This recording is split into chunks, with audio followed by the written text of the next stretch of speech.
Welcome. My name is Chris Henderson. I'm the founding executive director of Indigenous Clean Energy.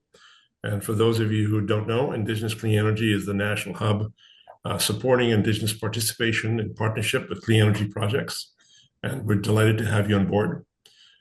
This session is very much focused on Manitoba, and particularly in relation to the major wind energy call for power that's undergoing right now, led by Manitoba Hydro.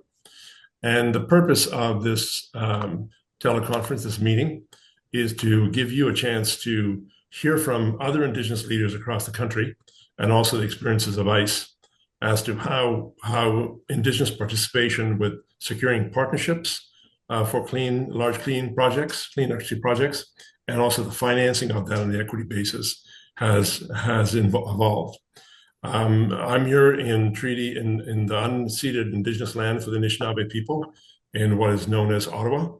And I'm going to turn it over. And if you could change the spotlight first to Matt Jamieson and Troy, for Matt Jamieson to introduce himself, his organization, and where he's been involved with clean electricity projects and wind projects. Matt, over to you. Great. Thanks, Chris. And thank you, everybody, for taking the time to join. Matt Jamieson. I'm the CEO of the Six Nations Development Corporation. We are located just west of the GTA in Ontario. And we've been involved in the clean energy space for well over a decade now. We have 3 large wind farms that we've invested in and have an equity ownership interest. But that's part of a broader portfolio of 17 energy assets. So we participated not just in wind, but also solar development and energy storage. We've got a lot of experience, and we've encountered some bumps in the road, and so I look forward to sharing our perspective with you. That's great. Matt, can you just describe the size of the 3 wind projects that you've been involved with? Yeah, sure. So the largest one we have is 230 megawatts. We're partnered with Boralex.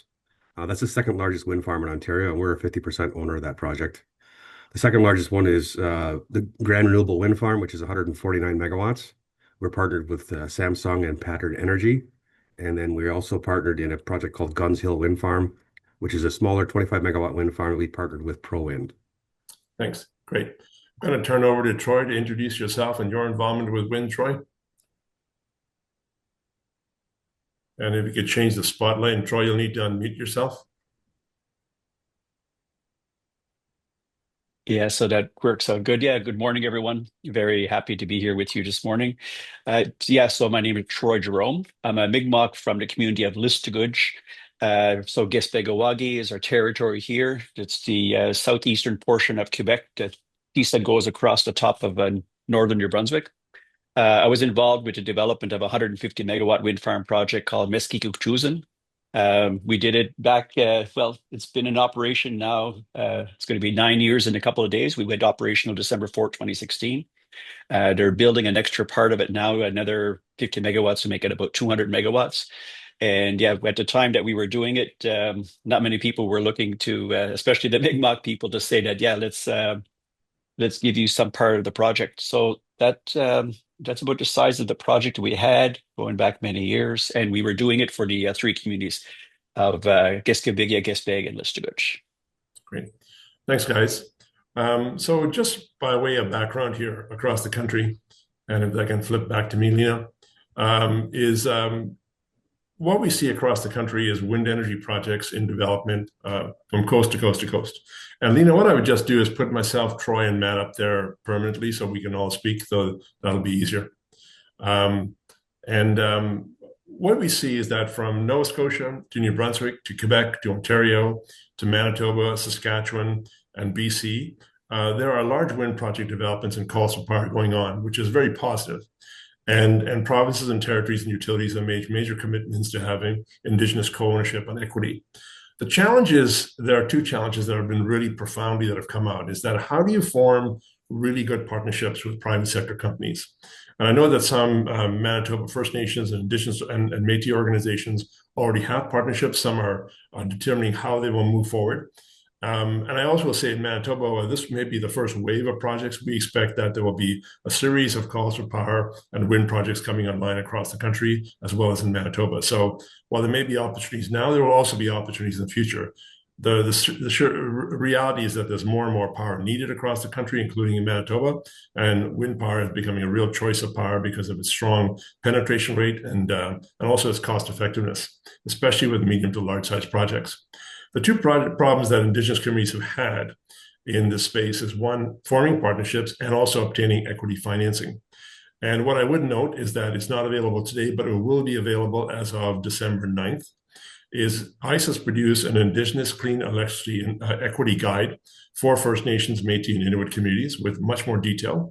But in this particular webinar and teleconference here in the Zoom meeting, I'm going to turn to Troy first and then to Matt, initially to talk about how they form their partnerships. How do they select partners? How do they negotiate the partnership relationship? And then we'll open it up for questions and comments that people might have. And then after that, I'll also ask then Matt and Troy to talk about how they manage the equity financing process for the Indigenous ownership portion of projects. And again, we'll open it up for questions and comments. So over to you first, Troy, about 5 minutes on your experience and how you formed your partnership for your wind project. And then Matt, and then we'll go to questions and comments. Troy, again, you'll need to be on mute. Yeah, I caught myself that time. Yeah, so just a little background. When we were developing a project, they did have a lot of projects being developed in our territory, and they were doing most of this without us. So we got ourselves organized and we put ourselves out there really clear that we were going to go and have our own project. We were going to be doing something. So we, at the same time that we were talking to the government, we were also talking to the industry. And it became quite clear to the industry players that we were going to be a force to be reckoned with, and something had to happen for the Mi'kmaq people. They had a couple of requests for proposals out there, but very small, like 50 megawatts. And we said, no, for Indigenous people, we're not taking a little piece of the pie. We want a real project. So as we were going forward, the developers started knocking at our doors and wanted to be our partner. And we told them that, you know what, we're not going to select a partner at this time.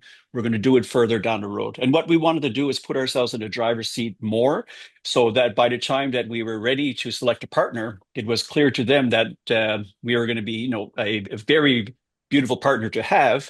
And what we did is we set out a criteria to say who our partner would be, how we would select a partner. One of the things that we understood on our side is that when the sun hits the territory on our land, it heats up the territory, and then the wind is created. So we said that, first of all, that resource belongs to the Mi'kmaq people. So our partner must look at that resource and say, okay, yeah, we're going to recognize that the Mi'kmaq are bringing the resource, which is the wind itself. That we are going to have a carried interest model, that we don't have all the financing to be able to be a 50% partner, but we're going to use the future revenue, to be able to, it's a carried interest model. I don't want to go too deep into it. I'm sure many people know what that is, but our developer partner would put our portion of the equity up, and we would pay it off from the future wind revenues. The other thing that we said is that they must allow us to be in the room and have a say about who's going to build a wind farm, which that we're going to be selecting the turbine, we're going to be there at the table, and who's going to finance the project. We didn't want to be someone in the back seat, and they were making all those decisions without us. We were at the table and we were helping to make these decisions. We didn't have all the expertise about turbine selection, but we certainly wanted to be in the room and try to learn that process, understand that process, so we could be there. So we set out criteria like that. And then we had a couple of more, which was, they had to have experience in the province of Quebec, have a good relationship with Hydro-Quebec. So, they needed to have some depth of knowledge behind them. And then we had some, criteria which were nice to haves, and then other criteria there. One part of that was to be able to show our people down the road too, is that when we selected our partner, that it wasn't done under the table. It was done on top. Everyone could see it and they knew why we were selecting it. So from us doing that, when the partner came to the table, they said, okay, if we go there, the Mi'kmaq are demanding these things. Do we want to go there? And we had a lot of people knocking on our door still. It wasn't something like, oh, if we're not going to partner with them, we're going to bring their thing. We got to give them, a big chunk of the project and what have you. No, they were still eager to be at the door. And when we got there, we started looking at one partner because they were highest scoring on the list that I just talked about. But they wouldn't share like some of the information, the financing information with us in the early days. So we said, okay, we kind of said, okay, we're going to come back, talk to you. So we went to company number 2, and we said, we want to see your financial model. They said, sure, here's the financial model. The other company, they said, you can see it, but you can't have access to it. And we did sign non-disclosure agreements, what have you. So I think the main point that I'm trying to say is that, put yourself in a driver's seat. This is a real resource that comes from the territory. It's just like a mineral that's there. If you're going to partner with someone, that mineral is going to come out of the land. Well, that's yours. The same thing here is the wind is yours. It's your resource. And one of the things that we said in the early days is that we weren't building a wind farm. We were building our nation. So the revenues derived from the wind farm was going to go there and help the community. So, it's a project. It does look like a wind farm, what have you, but it's resource rent from our territory that's going into the communities, and then we are making our communities have more projects and how would I say it? More well-being. And I think that's the thing at the end. Just have a clear vision of what you're out there to do. And it's going to be easier when you come to partner selection. And the other thing is that when you're demanding things of the partner, I wouldn't be scared to demand, a giant share of this project that you're looking at. So I think that's my main point.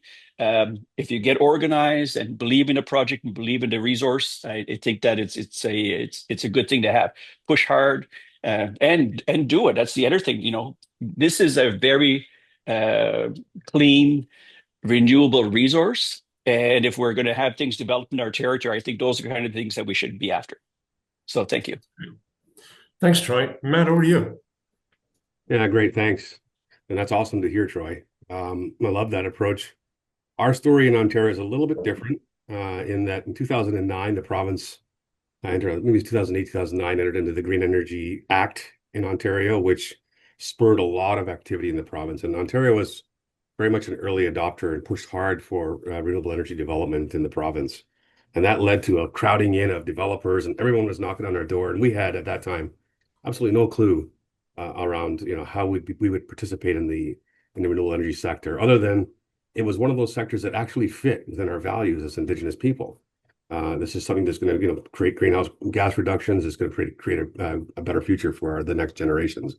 And so we have really evolved in terms of how we deal with partners moving forward. As I said, we're involved in multiple different asset classes in the energy space now. So early on, we were really responding to market, and people were knocking on our door, and we looked for companies at that time who really took the time to understand who we were. And one of our earliest partners was Samsung, and admittedly, they'll tell you this, when they came to our doorstep, they were completely ignorant with regards to who we were, largely because they had contracted with the province of Ontario, and Ontario had failed to tell them the importance of our land rights, our treaty interests in the development area that they were contemplating. And so we effectively brought that early project to a screeching halt to make sure that they came to the community to learn about who we are, what our needs are as a nation, and then open the books, be transparent and accountable with the financial model, but also the development path. Like, what does this actually look like? What's the timing of that? And most importantly, this level of disclosure was required so that we could bring the community along with us. It was an accelerated timetable, and there was a lot of sensitivity in the community. Some people knew immediately they wanted it, others didn't understand it. And so we had to go through a journey with the community, and we needed our partner there alongside us to share with us the development path, the technical aspects of it, so that we could bring the community along, and not just what we're doing it, but why we're doing it and why that matters to the community. And that, the rippling effect of that is, the economic impact, the social benefits that we're going to generate through an investment in the project. And so, we actually did transform Samsung into a very, very willing and helpful partner to us in the learning process as we went through this. And, that really has informed how we make decisions moving forward. And so now in this current era, we've established ourselves as a market leader in Ontario. And so we effectively screen multiple developers who come to us knocking on the door. And we have specific requirements. We have principles of partnerships. And one of them is they have to learn and understand our community. They have to come here. This is not where I'm going to Bay Street and meet them. They're coming here. They're going to tour our community. They're going to understand who we are. They're going to really evaluate, what we add to the equation. Maybe not to the extent as Troy's doing, which I love that, but we have really parlayed our contribution to project certainty as a value add to the project. And so we lean on our developers in specific areas. So I'll give you an example. We require them to provide a capacity funding to us to evaluate their suitability for us as a potential partner. That means they're covering off our third-party costs for legal advice. They're covering off third-party costs for running a business analysis on the value proposition. We require full disclosure of financial models. And then we also require them to provide an equity bridge or an equity backstop to our investment in the project. So here in Ontario, it's a pretty competitive market where we might be bidding 6, 7, 8 projects into an RFP. And we don't know what one or two or all of them are going to win. And so we lean on all those developers to provide an equity backstop on our financing. And that equity backstop essentially kicks in at financial close of the transaction and carries us all the way through to the COD, which really mitigates all the risk for us and puts a lot of the pressure on them as the expert developer to see through the execution of the development. And if there's a developer out there who doesn't want to do that, there's a couple reasons why, in my mind. One, they don't have the financial wherewithal or the financial well-being to be able to do that. Two, they don't believe in their project execution plan. And so that's almost like an asset test for us as we get into the dialogue with these developers on what we expect from them. And then in exchange for that, they also have to agree that there is this real critical component of transparency to our community. They are required to come to community meetings. They are required to develop presentations alongside us and attend and answer questions. And then the last component we require is we have a large community. We're the largest First Nation in Canada, so we do have lots of resources here. We have a consultation unit here. We have an environmental stewardship unit here, not under the Development Corporation, but under the council. And so they need to sign, monitoring agreements, full disclosure on all the EA studies, full disclosure on all the archaeology studies, so that we have boots on the ground as these things are being developed, and we can really quickly highlight the sensitivities and bring them forward and ask those questions of ourselves, because I know the community will ask those questions, and then report those results back to the community. And so anybody wants to have a look, we have a website called snfuture.ca. You can go and see the extent of disclosure that we go through. And some companies aren't comfortable with that. And here we are in a competitive process. And so we need complete visibility into the financial model, the bidding strategy. And some companies don't want to provide that disclosure, in which case they're not the right partner for us, because we need to understand who our partners are, and we want to participate in winning bids as we move forward. And if those condition precedences aren't met, we have a long list of developers who will work with us. That's great. Thanks, Matt. I'm going to invite people, if you want to put up your hand, so you can go to the bottom of the chat where there's a heart says react. You can click on that and put up a yellow hand if you'd like to ask a question. I'm going to ask these guys a couple more questions, though, before we dive into the first discussion on partnering. And both of you gentlemen did make references to the equity financing arrangements, which we will come back to in more detail in the second part of the session today. I want to ask both Troy and Matt, in terms of negotiations with partners. So you both laid out the conditions that you're coming with, the requirements for disclosure, the requirements for transparency. How did you work the negotiation process in terms of arriving at, both initially in terms of what you signed for a non-disclosure or exclusivity arrangement, and then eventually in terms of both the memorandum of understanding or the shareholders agreement? How did you go through that process of negotiations, and what was your experience with that? So first Troy and then Matt. Yeah, at that time we were looking at a $300 million project, so we knew we were not in our how would I say it, we weren't comfortable with having these kind of discussions. So we did go and find a law firm out of Montreal, and we said, we wanted a corporate lawyer with an understanding of Indigenous. So corporate was more important because we had the Indigenous side down pat. That was an issue. So we found them, and then we created, first it was a term sheet. Well, when we had our criteria, they bid on the wind farm to be our partner. So we looked at those kind of things, and then we said, okay, is what they're presenting real? So we looked at that, and what we learned early on is that project financing, it's quite complicated when you're thinking about a $300 million project with an Indigenous partner, carried interest model, it's going to have a power purchase agreement with Hydro-Quebec and all those kind of things. So there was a lot of moving parts. So we also hired a project financing expert out of Montreal again, and we brought him to all the meetings. And we told him, it's like, we don't want you to be ever think that you're working for the developer. You're working for us. You're there to be looking at and prying open all the things that they're putting on the table. And he, this person that we hired had expertise. They were doing big projects in Montreal. So when he came to the table, we looked at him and we said, make sure that you understand you're there as a Mi'kmaq person. Okay. And then we looked at the financial model. We looked at how it's going to go forward. I didn't talk about that much in my first discussion, but jobs is a very big important thing to us, and we did very well in that. We had 100 and some Mi'kmaq people working on the project. There was 300 construction workers. 100 of those were our Mi'kmaq people.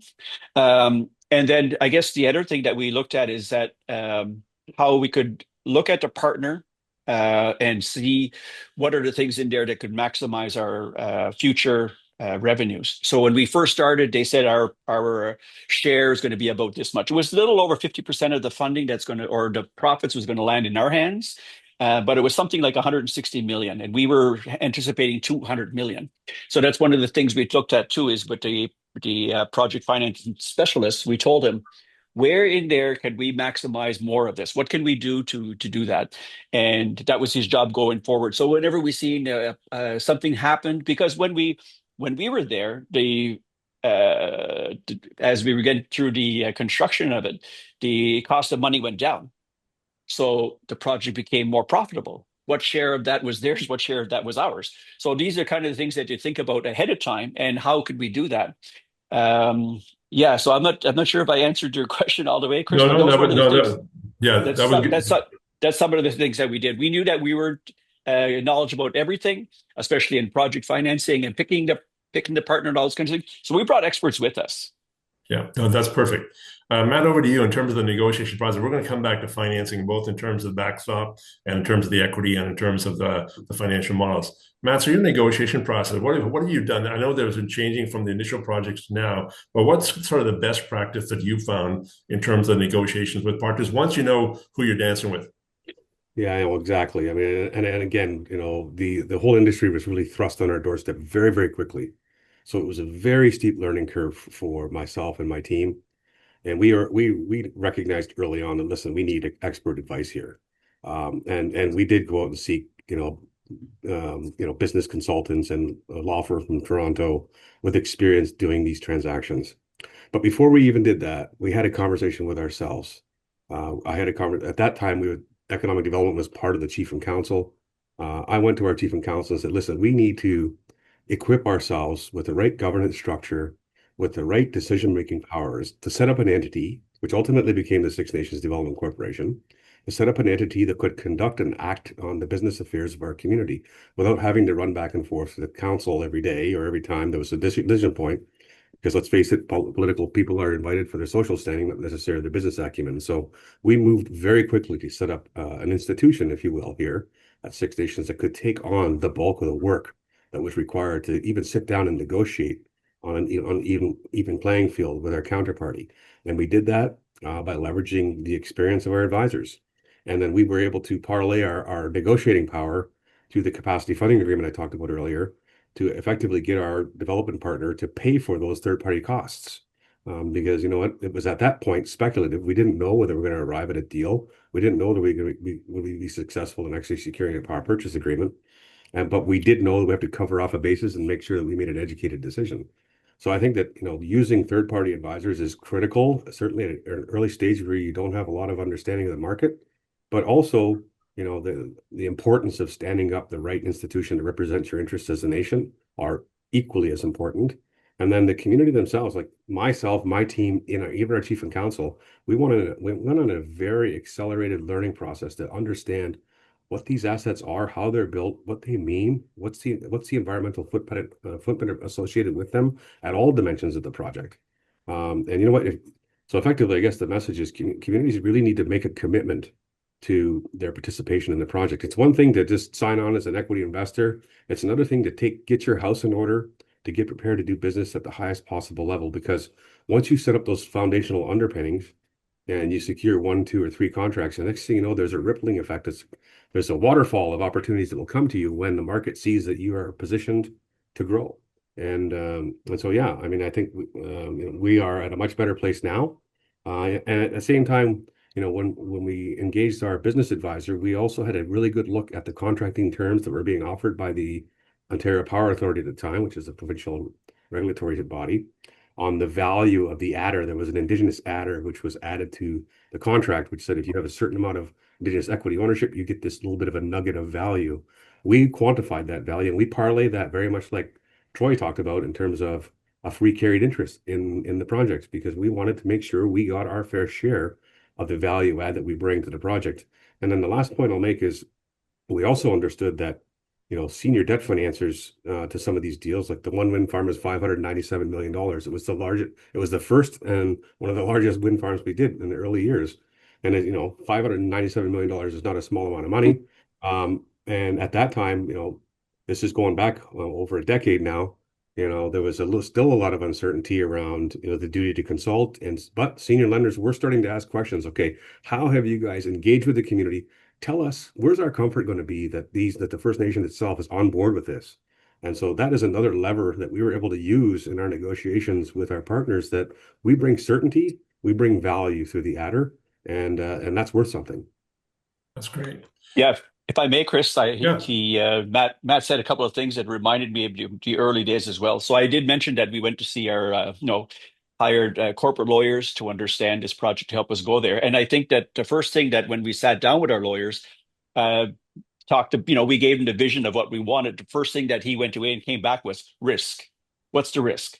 Right. What risk are you ready to take on? And how can we put some of this risk on the partner without giving up some of the profit? So I think that's kind of the thing that you need to understand. There's a big risk on this. You're talking $300 million project. And then the other thing, like Matt was saying, going forward to select a partner, we couldn't go back. It was 3 communities, there was 30 council members, 3 chiefs, and all those kind of things. We couldn't go back and forth like this. So we set out the selection criteria, and the 27 council members and 3 chiefs, so people from the 3 communities, signed one tri-council resolution and gave us a clear mandate. This is what we're going to do. This is how we're going to go forward. This is how we act. And we could show that and share that with the project developers that were there. And they said, okay, yeah, this is serious. There's certainty here. And I think that was one of the clear things that Matt was saying. There was clear certainty here that we're going to go forward. This is the way we look like. So I think the message there was that we got organized. We were organized. No, that's great. That's great, guys. I'm not seeing any hands up, but please, if you'd like to ask a question, you can just unmute your mic and ask the question, or also put it in the chat. I would note a number of the points that Matt and Troy have mentioned, the role of advisors being key. In the Indigenous Clean Electricity Guide that you'll be able to get next week, we have particular descriptions of what kind of advisors you seek, what qualifications they need, what questions you have to ask for them. And then also we'll take people through in that guide from the process of a memorandum of understanding, the importance of a term sheet, and eventually the corporate arrangements. And to Matt's point, also your structuring options. Do you create a purpose-built entity that's working with the partner? Do you create a development corporation or use an existing development corporation to be the operating entity? So that's some of the things that we do. Any questions out there or comments?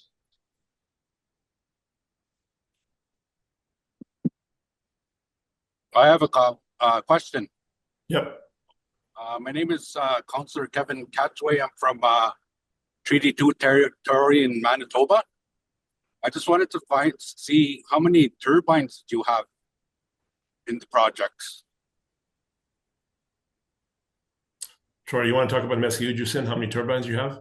Yeah, so we have, I think, 47 turbines. There was a 3.2 megawatt Senvion turbine.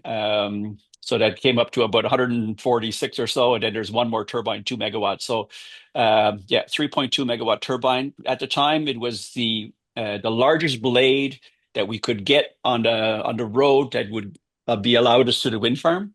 So that was the number of turbines that we have up there now. And then we were expanding that to 200 megawatts. I think it's another 16 or 17 turbines now. That's great. Matt, on your end? Yeah, in our case, we've got 179 turbines across those 3 projects. The largest one, which is the Niagara Region Wind Farm, it's got 79 3 megawatt Enercon turbines. And then the other 2, like the Grand Renewable Wind's got, I think, 69. And then the Guns Hill Wind Farm's got 31. Right. Those are smaller 2.3 megawatt turbines. Now you can see very, very large turbines being developed in the market. Great.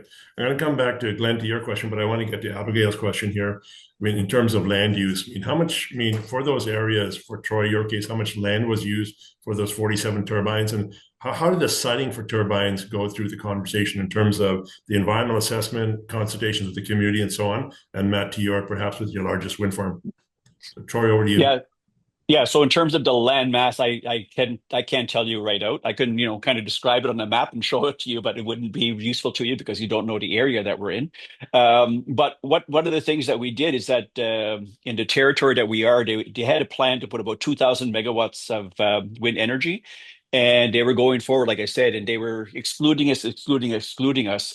But we did go up there in the early days and put testing towers up.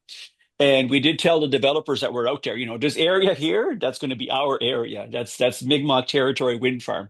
We don't have a wind farm yet, but we are going to have a wind farm. So we kind of delineated an area big enough so that we can, eventually have 250, 300 megawatts. And what it was one of the last best places to have a wind farm. We did put a tower up close to our community, and it was quite clear that, near the reserve itself, there wasn't enough wind. It's really that we were kind of going further up into the mountain, and it's kind of almost like, turns into kind of a rainforest. A lot of the areas have, it's mountainous areas, not big mountains, but mountains. And we were looking at a number of the sites there, and you could tell with some lidar work and other kind of, work that the developers do, is that these would be the areas that we would put the first kind of turbines out there. So they're like on branches, if you would. The mountains are like this, and they're like all along like that. And then the other thing that we looked at is making sure that the turbines weren't too close to each other, that the turbulence from one wind farm would affect the other turbine. So they have to be spaced out properly. You can maximize the amount of wind that you get, but you don't want to have affecting one turbine affecting the other one, causing turbulence and getting down there. But when we looked at the time, a lot of the developers here in the early days, they were maybe 8 years ahead of us. They were putting 1.5 megawatt turbines, the GE, the General Electric turbine, and that was the kind of the norm. But as we went forward, by the time that we had our power purchase agreement, three megawatts was the norm then. And I think it's easier the larger it gets, that you can have more revenue from each different turbine. So the size of the land, I couldn't answer that for you. Sorry. Okay.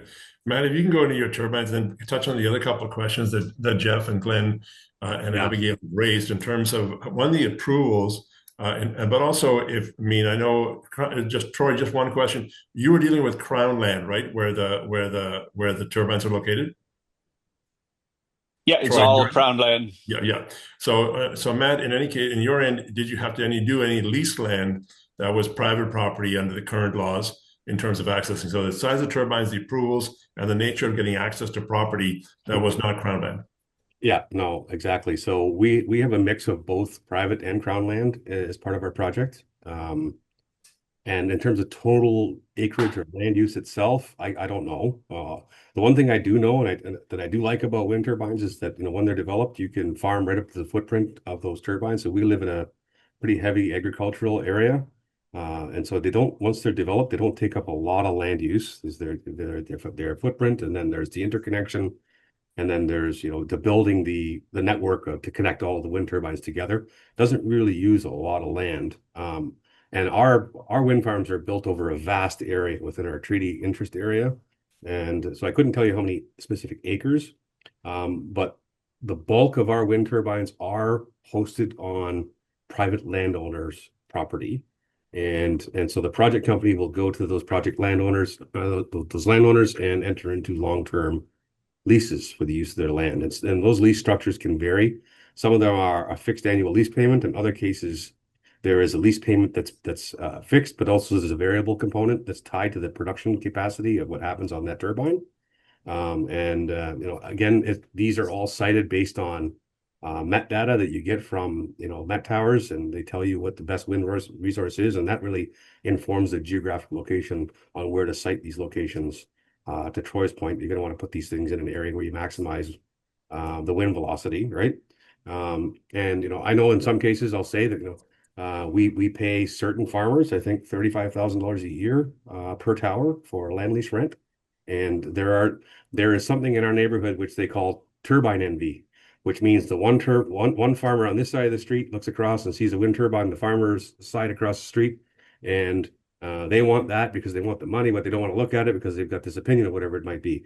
And so in our area, we're having a bit of a pushback around being a willing host community for more wind turbines because of that specific that viewpoint. Now, the other component is we do have assets located on Crown lands, and those lands are, we're part of the negotiation with Six Nations to have them return to our community. It just so happened that this project was moving quickly and they were identified as a potential site. The province of Ontario negotiated the land lease deal for the assets to get placed there. And then we knocked on the province of Ontario's door and said, well, listen, those are our treaty lands. And you are, as part of our conditions of participating, you are going to pay us 100% of the land revenue that you collect on those treaty lands. So they're basically, they collect the money and they remit 100% of that value to us. So that worked well for us. Yeah, that's good. A couple of questions here from Farah and others. Farah, we won't go into why solar and wind is probably going to get us beyond this topic because we're focusing this session on wind. But wind basically has been the choice of power mainly because it's the most cost-effective and yield relative to the amount of investment. And I want to get to the investment equity question in a minute. But a final points on environmental approvals and how you got local support for the project. So, Troy, any comments about that, how you went through the federal, provincial approvals? On environmental assessment, including community involvement and traditional knowledge. And laterally is how do you get community support where you needed it on access roads and things like that. And then Matt, anything there? Then I want to switch to financing. Yeah, in terms of the environment process, what we did is when we went forward, we told the developers that we want a heightened environmental assessment process. We do have a consultation accommodation unit here in our communities, and as much as we push on the government to do more, they have not. They just refuse to. But what we said is that we're going to show both ourselves, our people, the developer, and even the government that as we go forward, and even with a heightened environmental assessment process, it doesn't take way much more time or resources to be able to go through all the way through this. And the thing that was clear to us from our community discussions was moose. So people do hunt in this area, and moose is one of our staple meat, if you would, and then the medicines as well. So what we did is we took a study. We just looked at other studies first. What happens at wind farms with relation to the moose? And when you cut all these trees down to make the access roads and what have you, new trees grow up, and the moose actually go to that area, and they like eating and foraging in these areas where there's new food, I would say. And the other thing that we needed to understand is that after a construction building a wind farm, will the moose come back? So again, looking at other studies, it was clear that they will come back. But we want to see specifically to our project. So we hired a number of our people and we counted, kind of the area, how much moose was there before. And then after construction, we followed the moose around to see what they were doing. And they did come back to the area where the turbines were installed and where the access roads, what have you. So that was one clear thing. The other one was medicines. What medicines would be at the wind farm area that were not anywhere else? So we hired the right people, and they went and they did a ground study of the whole area where the wind farm is. And one of the things we were lucky to find out is that any medicine that was found there was kind of found throughout the territory. Because what we were going to do is say, okay, if there's an area that the specific area is where a specific medicine you can't find anywhere else, well, protect that area or look at, take the seeds of that or take the tubers, whatever we have to, and save them, plant them somewhere else, or go and replant them back after. But because of the biodiversity, it was kind of the same medicine that you could find here that you could find kind of everywhere. So we didn't have to go through those kind of steps. But we did have community consultations with our people, and we brought the information back to them that they were looking at. They said, what medicines, what about the moose, and and other things. We had bats in the area. We had migrating bats, and bats are having a hard time because of climate change and just human encroachment on the land, and then the birds of prey as well. So we flew over, looked for birds of prey nests and these kind of things. For us, we were lucky that the area that we're in, it's far up on top of the mountains. There weren't many birds of prey that were there, but we did go through an extensive process, and we wanted to be clear, especially to our own people, is that we're going to do it the right way. We weren't going to do it just because it was ours and rush it through. It was the exact opposite. Let's really drill down and look at this. We wanted our people to be able to go up there in the future and say, that this is ours. We didn't want to go up there and look at it and be like, what the hell? What did we do? That's great. Now, any comments there on approvals and also engagement of with local people for access to lands and so on? Well, certainly a lot of similarities with Troy. I will say, like, we did very similar studies in advance, talked to knowledge keepers in the community about that specific geographic area on specific things around hunting areas and medicine, and also species at risk. And I will tell you that we found out that there was an eagle habitat in a certain area. We actually relocated 2 wind turbines because of it. And that speaks a lot when you can report back to the community that it takes advanced knowledge to make those decisions and impress upon your partner. It's important to make that big pivot in terms of infrastructure costs. But that goes a long way with the community. And for us, the community is everything in what we do. We earn their social license to operate, and we need to protect that and be responsible in how we advance projects. And so we engage with the community early, often, and then when there are things around medicines or hunting or things that with the eagle habitat that we encountered, we actually required our developer to implement a monitoring program for 10 years post development, so that they had an ongoing program to monitor and measure and quantify the impact or no impact associated with the development of the wind farm. That's great. Thanks, Matt.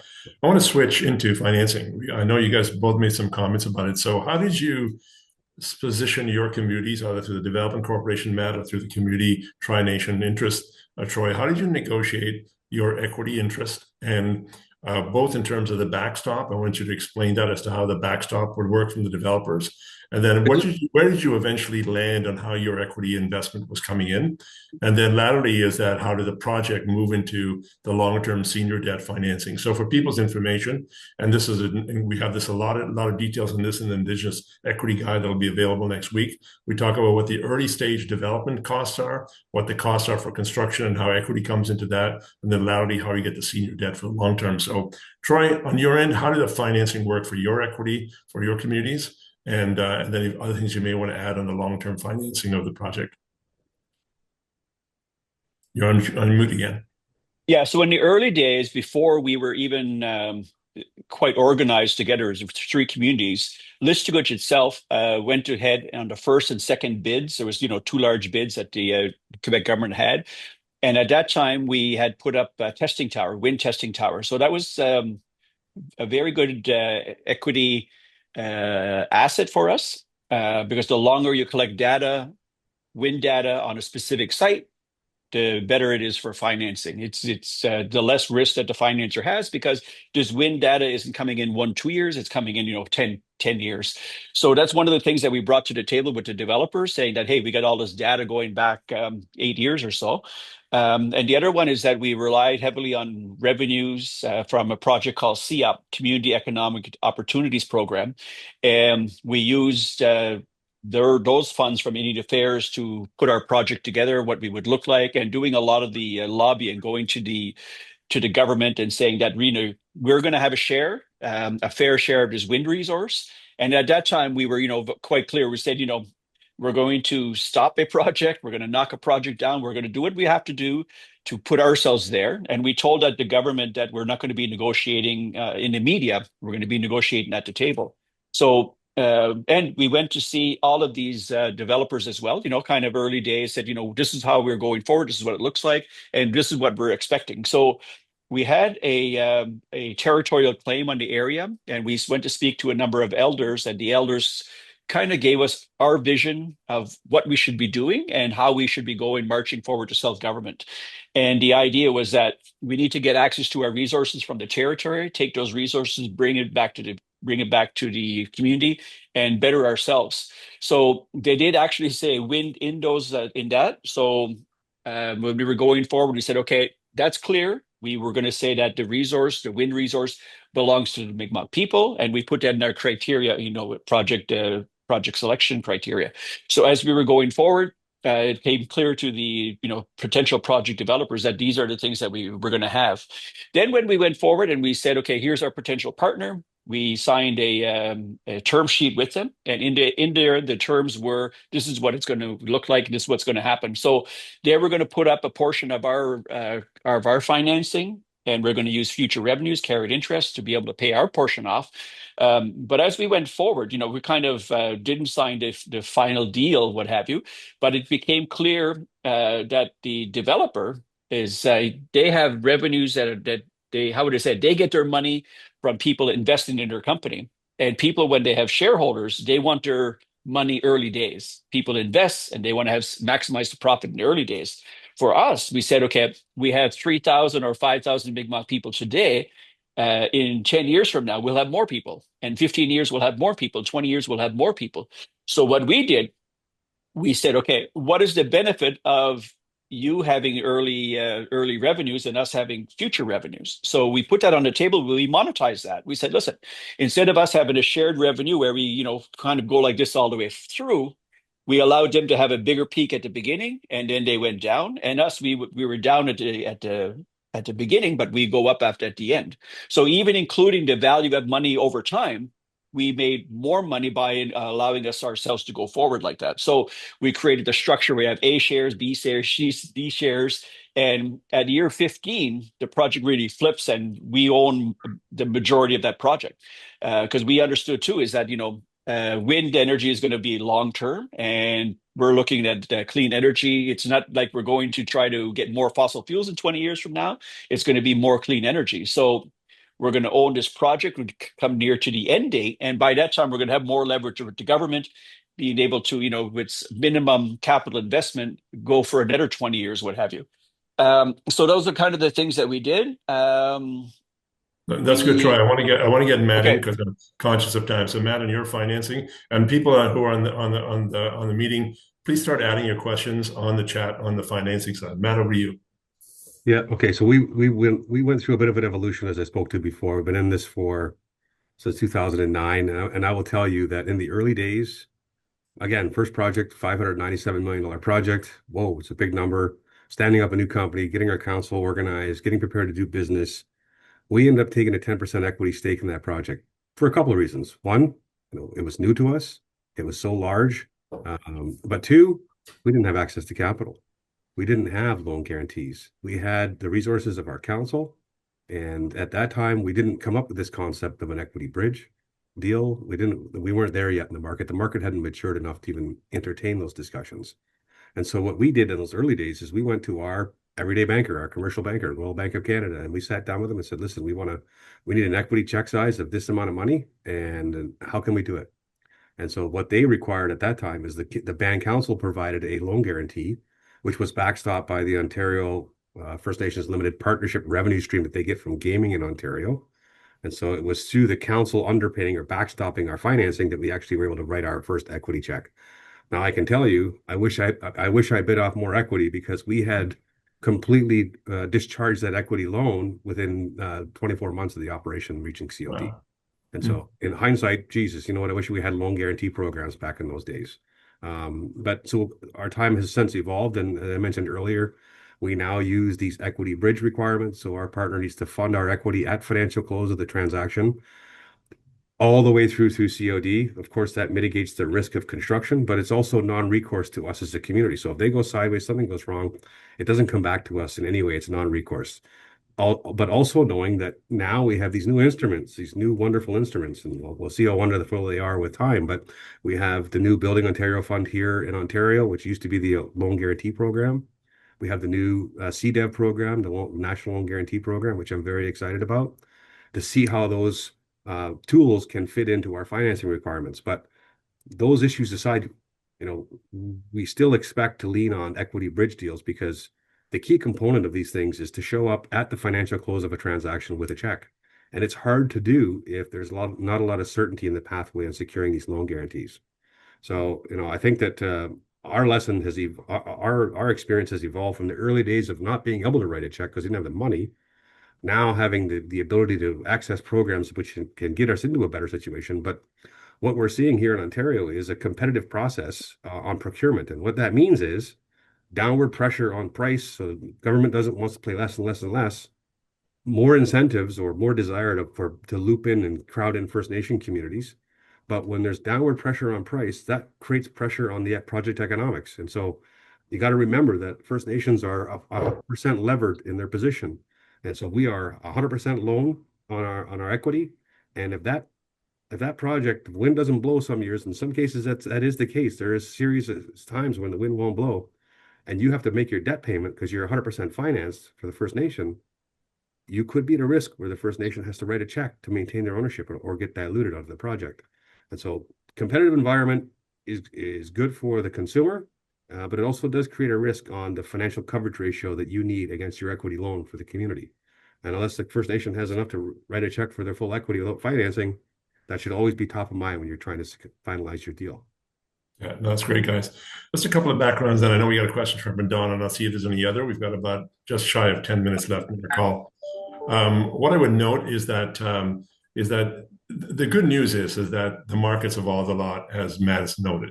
And there are in different provinces different arrangements. I'm really pleased the Manitoba government does have a loan guarantee related to the wind program here in the Manitoba province of Manitoba, and also that Indigenous Natural Resources and Indigenous Futures has a capacity building fund that they're working through how that will operate to support some of the early stage developments here. Those are very positive. There's also the role of the Canada Infrastructure Bank, which is highly important, and they're also connected strongly into the Manitoba Wind Call and tied into Manitoba Hydro. So those projects that do qualify for a contract can move forward.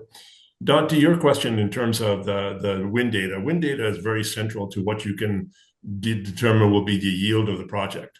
And so therefore that determines how much revenue you will have with the project. That determines what the bid price you're going to put into the project is. And therefore, as Matt's noted, price counts. I mean, if one project is similar to another project, but one project bids in at a lower price, it's going to get the PPA.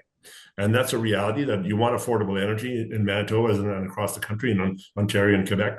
So the wind yield helps you determine with your partner what price you'll put into the bid. And so that it's got the economic fundamentals that you can get long-term debt and also construction stage financing to build a project and operate it. So that's where it really ties to it. It's not related to the rates charged to the customer. These are separate from the rate structures that are billed to customers. It's directly related to what you think you can be competitive with relative to your wind resource, the cost of the project. And if you don't win, you don't win. It's a competitive process. So that's how it works. What I would say is that financing is very complicated, but again, you're going to rely heavily on your advisors for the First Nation and the Métis communities. As well, you're going to rely on your partner. Your partner has the experience in these financing. The companies that are going to be competent to be your partner are ones that have done projects like this across the country with Indigenous communities. So that's how it really ties. I just want to check if there are other questions that people would like to ask on financing on the chat. I know this is a complicated area, but this is a start of a conversation. We'll keep in our role here with Indigenous Clean Energy across the country, but here in this case in Manitoba, we have been giving advice to the Manitoba government in terms of how to move forward to make sure that targets for Indigenous involvement here are met for 51% ownership, and the structuring of the various arrangements achieve what is needed to be done there. And so we'll continue to play that role. And the next step will be the equity guide that will be available next week. Farah's asked the question, what is an equity bridge? Perhaps, Matt, you can mention that. And Troy, if you want to come in after. It sounds like some kind of fancy transaction. It's not. Matt, what is it? It's not that fancy, Farah. And thanks. Good question. Sometimes I speak this lingo and I forget that, and I speak it every day. So an equity bridge is nothing more than a loan that your partner gives you to fund your equity. So on one hand, let's say that I need a $10 million equity investment in a project. I'll say to the developer, okay, listen, as a condition of our participation, you're going to loan me $10 million. And on one hand, I take the $10 million from you. On the other hand, I put it right back in the project. And what I do with the developer is I pledge my shares that I just bought back to them as security for the loan. And then it just comes down to negotiating the interest rate on that equity loan in the meantime. And that, conceivably that takes you, as I said, all the way through to the commercial operation of the thing. The wind turbine starts to make money. And then what we typically do is go out to the market and then refinance that equity loan, that equity bridge loan with more favorable terms. And now you have an operating asset. Maybe you can get a loan guarantee. Maybe there's other mechanisms in the market. You can lower your cost of capital and enhance the returns for the community. But I will further say those equity bridge loans are typically structured with a waterfall structure. This is kind of what Troy was talking about earlier.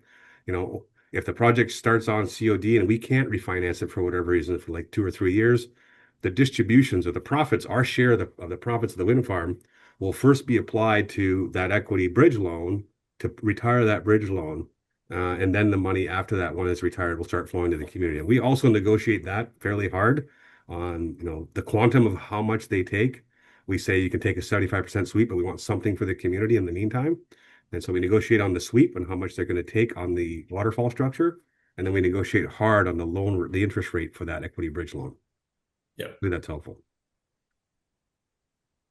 Yeah, maybe just to add very just small comment is that it's very complicated and there are people out there that could help you. So when these things were happening to us, we had a person that was, like I said earlier, hired with us, and we spent a lot of time with him. And we didn't mind looking, we didn't think we looked stupid when we asked these questions, but we asked the question over and over and over until it came into our head. So if it sounds a little overcomplicated, it's because it is. But as you go down the road, get good experts to be working with you, and make sure that they be able to understand speak with you, to be able to explain it to till you understand it. And I think that's the main point, is that it's get good advisors. Yeah, no, it's true. Just a couple of things here before I wrap the session.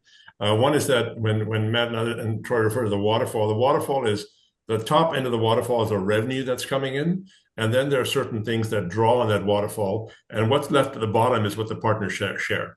And so the waterfall includes, you're paying your operating costs, you're paying your maintenance costs. You may have to have a reserve because wind energy or it can go up and down, so you have to be there to cover your cost of boring in low wind years.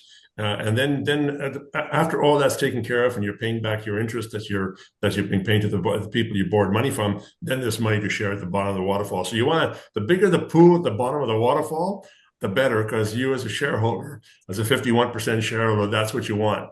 But you have to take care of the other things before you get to the bottom of it.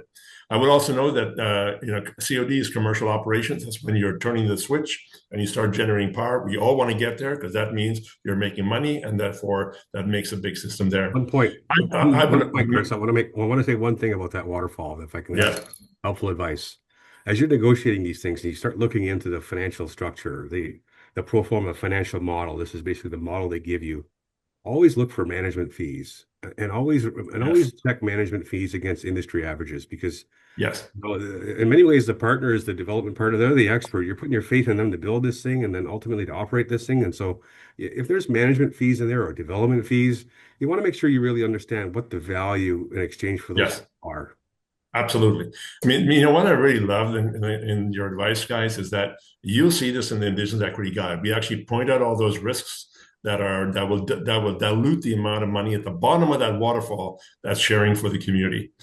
Ladies and gentlemen, thank you for joining this webinar, this conference call for all of us to learn from Indigenous equity for large-scale electricity projects. I will note that we have recorded this meeting. We will send you a link to the recording after, if you want to share it with other members in your community, with Chief and Council, with other peoples in your development corporation. We will also send you a notice as of next week, probably around, I'd say, mid to late next week, that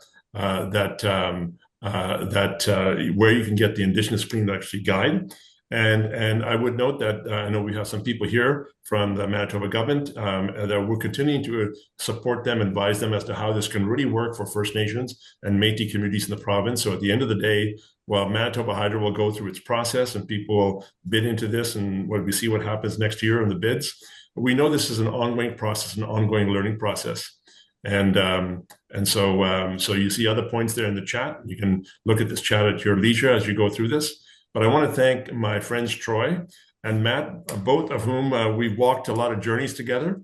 And by the way, they're not the only ones who've done this. There are a lot of First Nations and Métis and Inuit leaders across the country who are doing this. And frankly, what I'm hoping a couple of years from now, that some of the people in the call here from Manitoba is some of the mentors we use to share their experiences with other parts of the country. So thank you very much. Have a great day, Megwitch, and Merry Christmas. Well, all Sid when. Okay. Yeah.